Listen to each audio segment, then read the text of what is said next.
여러분 안녕하십니까? 코로나19 통합 뉴스룸 시작하겠습니다. 어제 하루 국내 코로나19 확진자는 6명 늘었습니다. 이제 손가락으로 꼽을 정도의 수준이 됐습니다. 이렇게 확진자 발생이 안정세를 유지하면서 방역당국은 생활 속 거리두기 지침을 공개했습니다. 전철이나 버스 안에선 대화를 자제하고 경기장 등에선 침방울이 튀는 구호나 노래도 참으셔야겠습니다. 김진화 기자가 보도합니다. 오늘 0시 기준 국내 코로나19 확진자가 6명 늘어 누적 환자는 1,708명으로 집계됐습니다. 7일째 신규 확진자는 한 자릿수 안팎을 유지하고 있습니다. 신규 확진자 가운데 4명은 지역 발생이며 해외 유입 사례는 부산과 검역과정에서 각 1명씩 2명이 확인됐습니다. 사망자는 지난달 16일 이후 39일 만에 1명도 나오지 않았습니다. 정부는 오늘 생활 속 거리두기 세부 지침을 공개했습니다.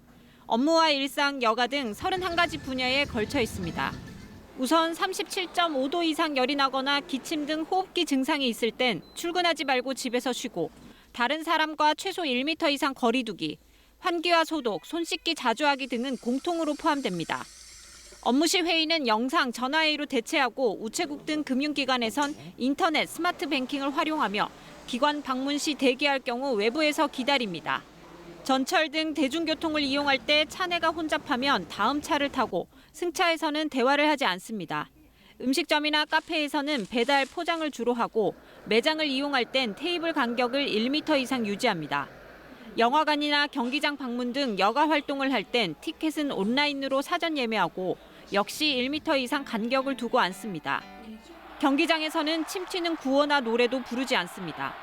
야외 공용 식수대 등은 사용하지 않습니다. 방역당국은 오늘 발표한 지침은 초안으로 이를 토대로 국민들의 의견을 수렴하는 사회적 공론화 과정을 거칠 계획이라고 밝혔습니다. 또 국내 확산세는 잦아들었지만 해외 코로나19 상황이 여전히 심각하다며 장기화를 대비해야 한다고 강조했습니다. 한편 오는 27일부터 자가격리 지침 위반자에 대해 안심밴드 착용이 적용됩니다. 위반자가 안심밴드 착용을 거부할 경우에는 격리 장소를 자택에서 시설 격리로 변경할 방침입니다. KBS 뉴스 김진아입니다. 네, 수도권은 서울과 인천에선 추가 확진자가 없었고 경기 하남시에서만 1명 확진자가 나왔습니다. 그런데 이 확진자가 어디에서 어떤 경로로 감염됐는지가 모호하다고 합니다. 완치 판정을 받은 뒤에 재확진되는 사례도 잇따르고 있습니다. 이수민 기자입니다. 어제 하루 수도권 신규 확진자는 모두 1명 늘었습니다. 서울과 인천에서는 신규 확진자가 없었고 경기도에서만 1명이 나왔습니다. 경기 하남시에 사는 52살 남성인데 총선 투표일인 이달 15일 이후부터 증상이 발현된 것으로 조사됐습니다. 이 남성은 오후 5시 반부터 5분간 문화예술회관 투표소에 머물렀고 마스크와 장갑을 착용해 접촉자는 없는 것으로 파악됐습니다. 아직 정확한 감염 경로가 파악되지 않아 방역당국이 조사 중입니다. 완치 판정을 받고 퇴원했다 다시 확진되는 사례도 계속 확인되고 있습니다.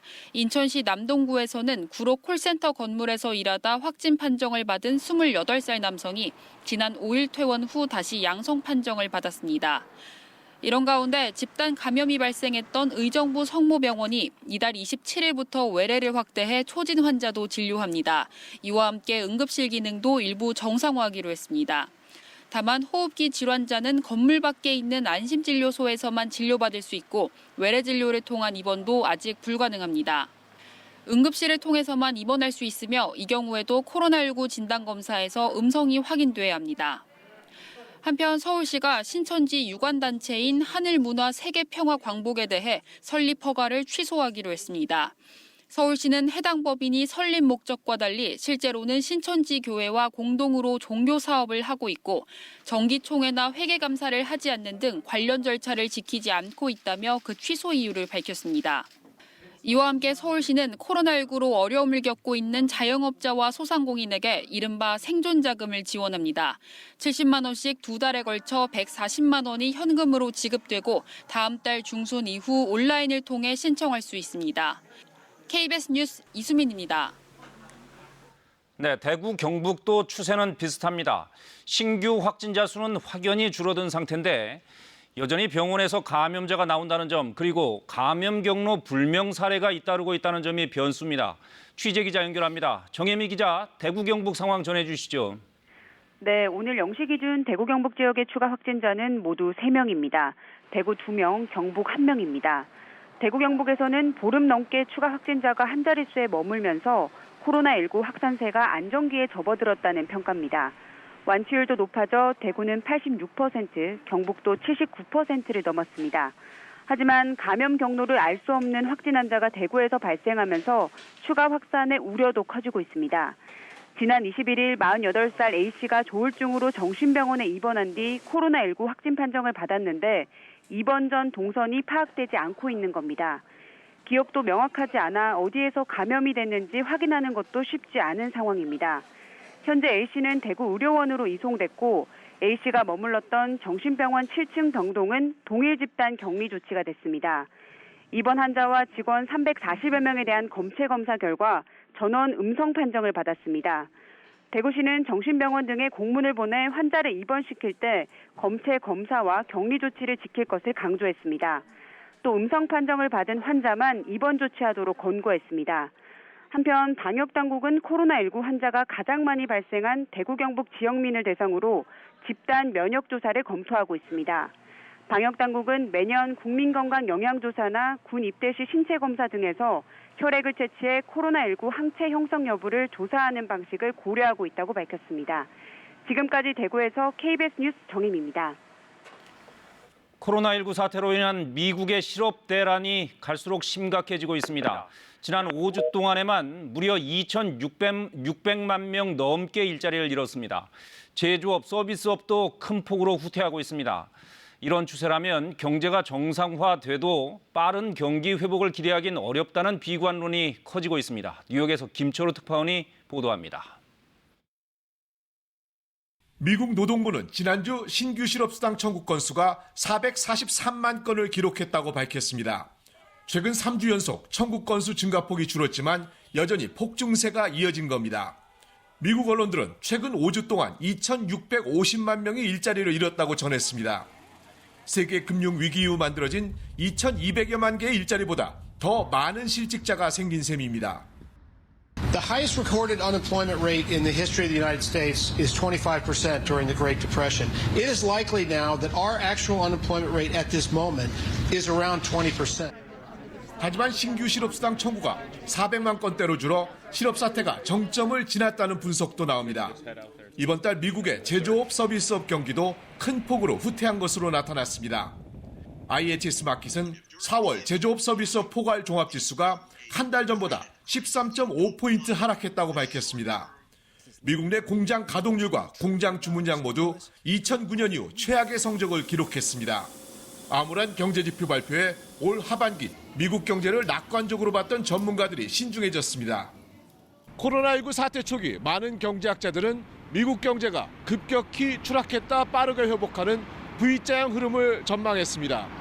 하지만 최근 들어 완만한 회복을 예상하는 전문가들이 늘고 있습니다. 이른바 U자형이나 나이키 로고 모양의 회복이 이루어질 수 있다는 겁니다. 뉴욕에서 KBS 뉴스 김철우입니다. 곧 방역대책본부의 정례 브리핑이 시작되겠습니다. 시작되면 현장 연결해서 들어보겠습니다. 먼저 코로나19 현황 분석해 보겠습니다. 이충원 의학 전문 기자가 나와 있습니다. 자, 이 기자 오늘 확진자 현황부터 정리해 보죠. 일단 신규 확진자가 손에 꼽을 만한 숫자입니다. 6명이고요. 해외 유입이 2명입니다. 이틀 연속 한 자릿수로 나왔고 39일 만에 처음으로 사망자가 나오지 않았습니다. 예. 치료 중도 현재 치료받고 있는 분들도 1,967명으로 처음으로 1,000명대 진입을 했습니다. 예. 네. 굉장히 긍정적인 소식들이 많습니다. 숫자가 줄어든 것뿐만 아니고 사망자가 나오지 않은 거는 정말 우리가 바랬던 뉴스가 아닌가 싶습니다. 또 하나 중요한 게 치료받고 있는 순 확진자, 그러니까 현재 환자죠. 환자가 2,000명 아래로 내려온 것도 굉장히 큰 의미가 있는 게 아닌가 싶습니다. 그만큼 어떤 우리 의료 체계의 여력이 좀 커졌다 이렇게 봐야 되겠죠. 네, 한 일주일 정도 지금 10명 안팎으로 나오고 있는 상황이고요. 네. 선거를 치렀고 그 당시에 이제 이동이 많았는데 지금까지는 비교적 새로운 환자들이 많이 나오지 않고 방역 당국도 좀 안정적이다 이렇게 평가를 하고 있는 상황입니다. 네, 그렇군요. 자, 27일부터는 다음 주부터네요. 격리 지침을 위반한 사람에게 안심밴드를 적용하기로 했죠. 다음 주부터 바로 시행되는 거죠? 지금 자가격리자 숫자가 굉장히 많습니다. 지난 14일에 이제 가장 정점이었고 6만 명이 넘었었고 현재는 한 4만 6천 명 정도가 자가격리를 받고 있는데 이 중에도 무단 이탈자들이 지금 나오고 있는 상황입니다. 예, 잠시 뒤에 다시 얘기를 하죠. 지금 브리핑이 시작됩니다. 정은경 본부장이 나와 있습니다. 직접 들어보시겠습니다. 코로나 바이러스 감염증 19 국내 발생 현황을 말씀드리겠습니다. 4월 24일 현재 총 누적 확진자 수는 1,708명이며 이 중 해외 유입한 사례는 1,023명입니다. 이 중 전체 확진자의 79.4%인 8,501명이 격리 해제되었습니다. 어제 신규로 확진된 확진자 수는 6명이고 격리 해제는 90명 증가해서 전체적으로 격리 중인 환자 수는 계속 감소하고 있습니다. 하지만 아직까지 1,967명이 격리 치료 중에 있습니다. 어제는 다행스럽게 사망자가 발생하진 않았습니다. 하지만 총 누적 사망자 수는 240명입니다. 어제 신규로 확진된 확진자의 6명 중에 해외 유입 사례는 2명이었고 지역사회에서 발생한 확진자는 모두 4명이었으며 이 4명은 대구 지역이 2명, 경기 1명, 경북 1명이었습니다. 최근 2주간 전파 경로를 말씀드리면 해외 유입 또는 해외 유입과 관련된 사례가 전체 확진자의 62%를 차지하여 아직까지는 해외 유입으로 인한 발생이 많은 부분을 차지하고 있습니다.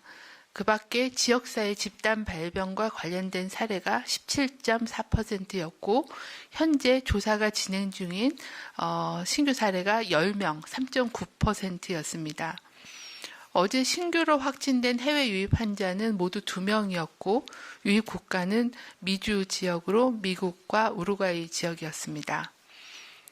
지역사회 주요 발병 사례를 말씀드리면 어제는 경북 포항에서 해병대 교육훈련단 입소 장병 중 1명, 대구시 거주자입니다. 1명이 입소 과정에서 실시한 검사에서 양성으로 판정되어 감염 경로에 대한 역학조사와 방역 조치가 진행 중에 있습니다.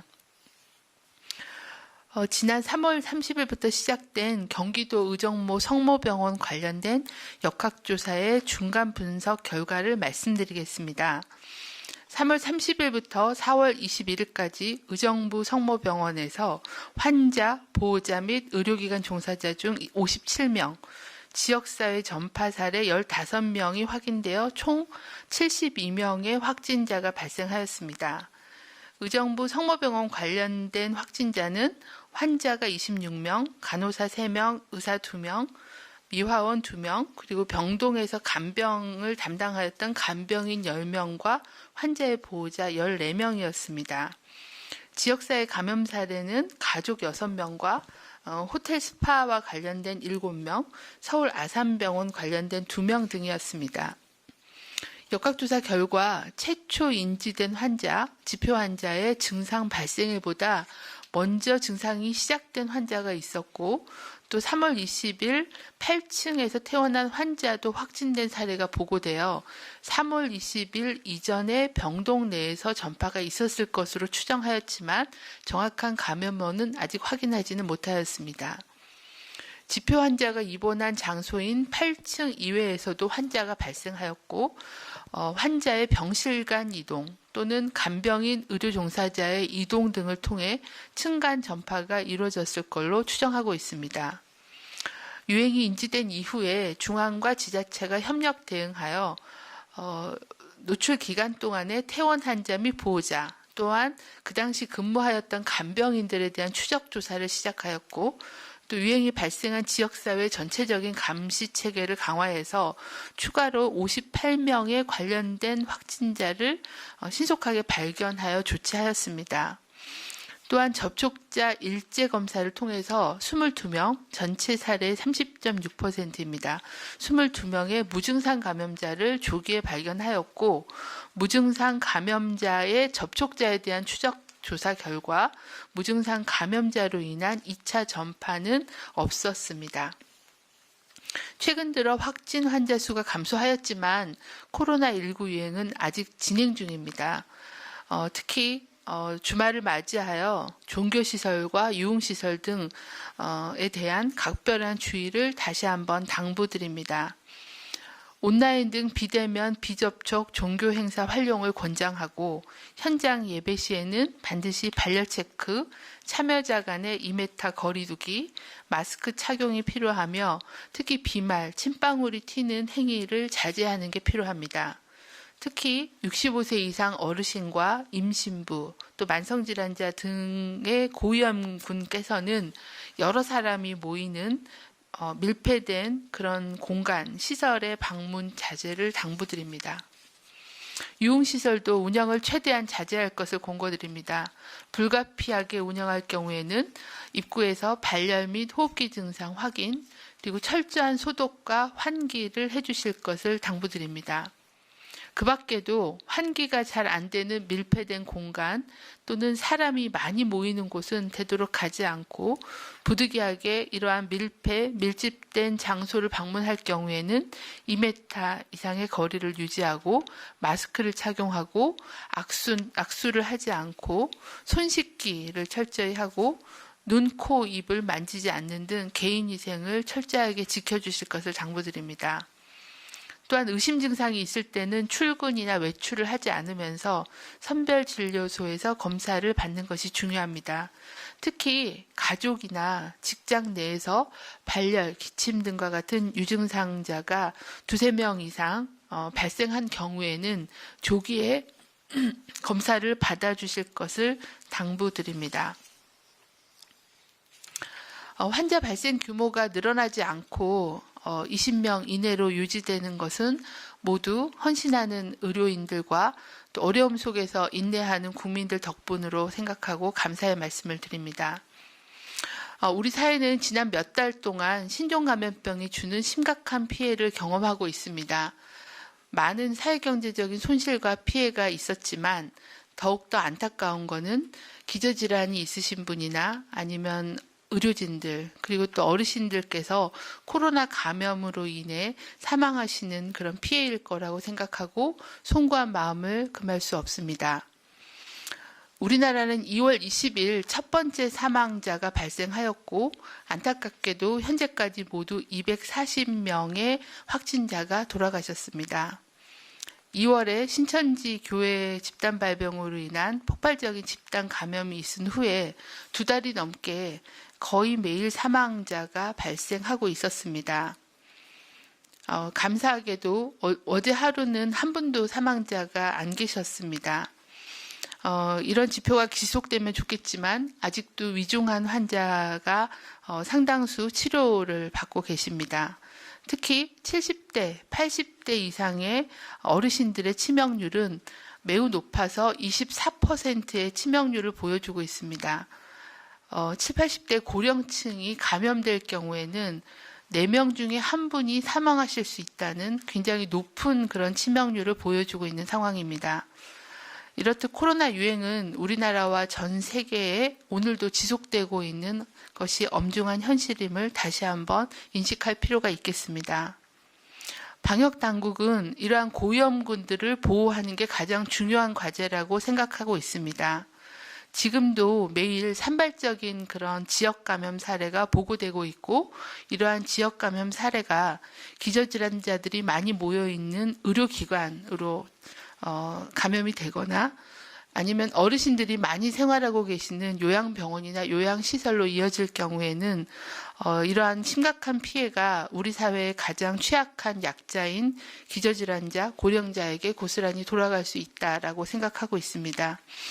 우리 모두 사회적 약자를 감염병으로부터 보호하기 위한 노력에 좀 더 노력을 기울여 주실 것을 당부를 드립니다.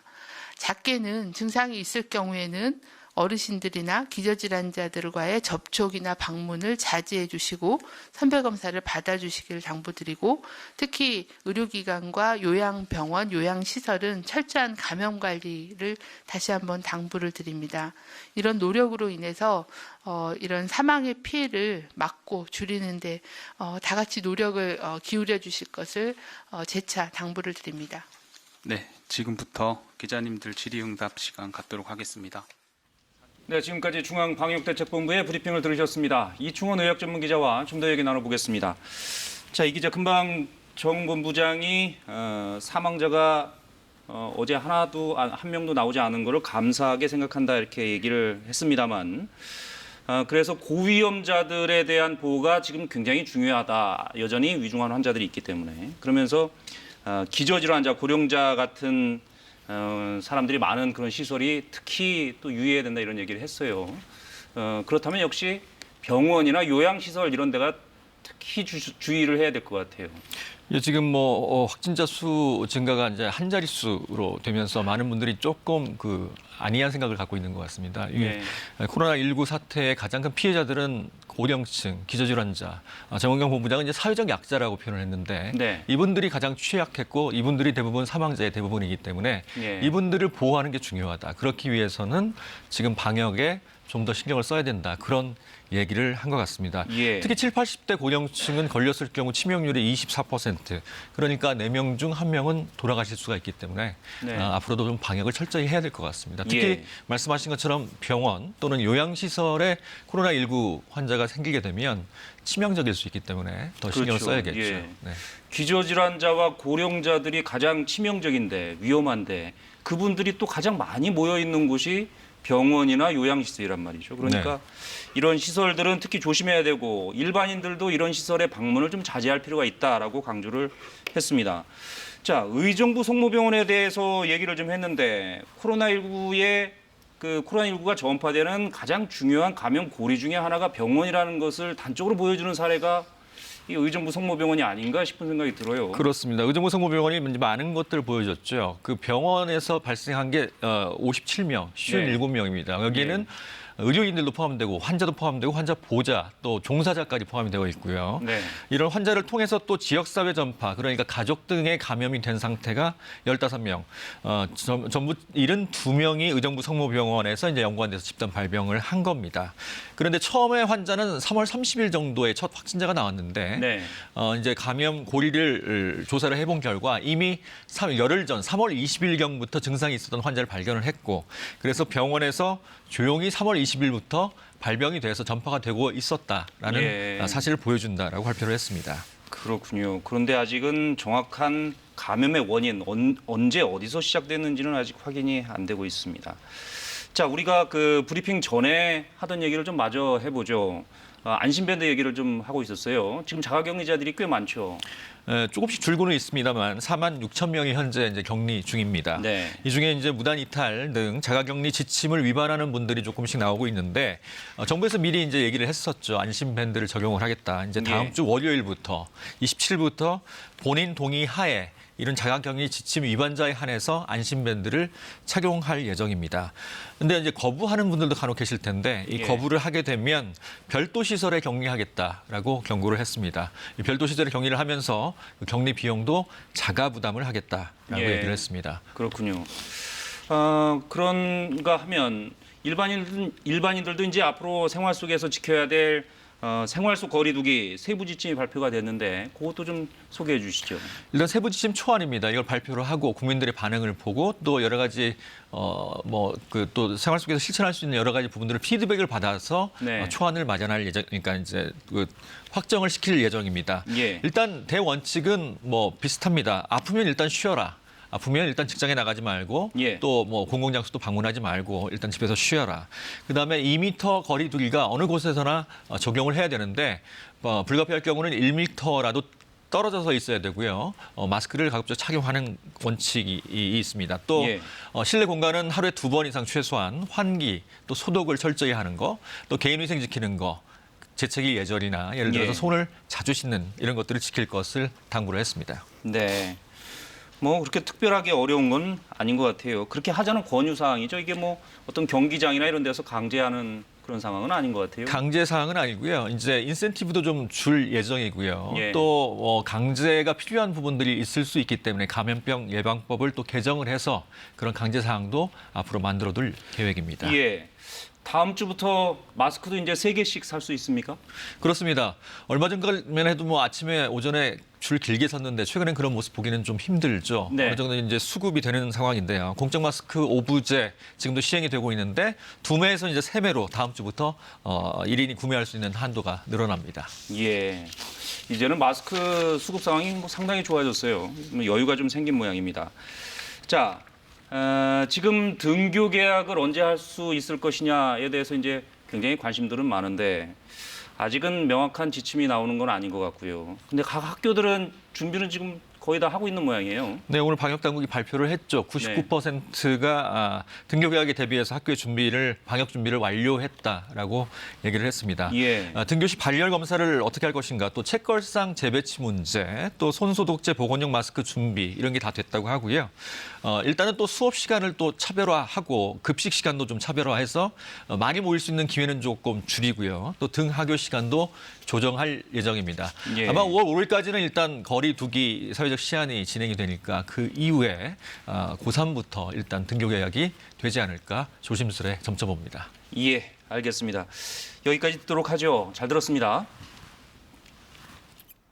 건조주의보는 전국 대부분 지역으로 확대됐습니다. 특히 동해안과 대구는 건조 경보로 강화됐는데요. 대기가 매우 건조한 가운데 바람도 강해지고 있습니다. 현재 강원 영동과 충북 지역엔 강풍주의보가 내려졌고 그 밖에 서해안과 영남, 제주도에도 강풍특보가 내려질 가능성이 있습니다. 주말 동안 산불 등 화재가 발생하지 않도록 조심하셔야겠습니다. 바람이 강해지는 이유는 기압차가 커지기 때문입니다. 우리나라 북쪽으로는 저기압이, 남쪽으로는 고기압이 지나면서 주말인 내일까지 바람이 강하게 불겠습니다. 오늘 아침에도 내륙 지역은 영도 안팎까지 내려갔습니다. 오늘 서울의 낮 최고 기온은 15도로 어제보다 기온이 높겠는데요. 주말인 내일은 서울의 낮 기온이 17도, 모레는 18도 등 낮 기온은 점차 오르겠지만 주말 동안 바람이 강하게 불면서 쌀쌀한 날씨가 이어지겠습니다. 현재 전국이 맑은 하늘입니다. 미세먼지 농도도 보통 수준으로 대기질도 좋은 상태입니다. 오후에도 맑은 날씨가 이어지겠고 바람이 점차 강하게 불겠습니다. 낮 기온은 서울이 15도, 부산이 16도, 광주가 18도, 대구 19도로 어제보다 2, 3도가량 높겠습니다. 바다의 물결은 모든 해상에서 최고 3, 4m까지 높게 일겠습니다. 일요일에는 강원 동해안 지역에 새벽 한때 비가 예상됩니다. 기상정보였습니다. 코로나19 통합뉴스로 마치겠습니다. 여러분 고맙습니다.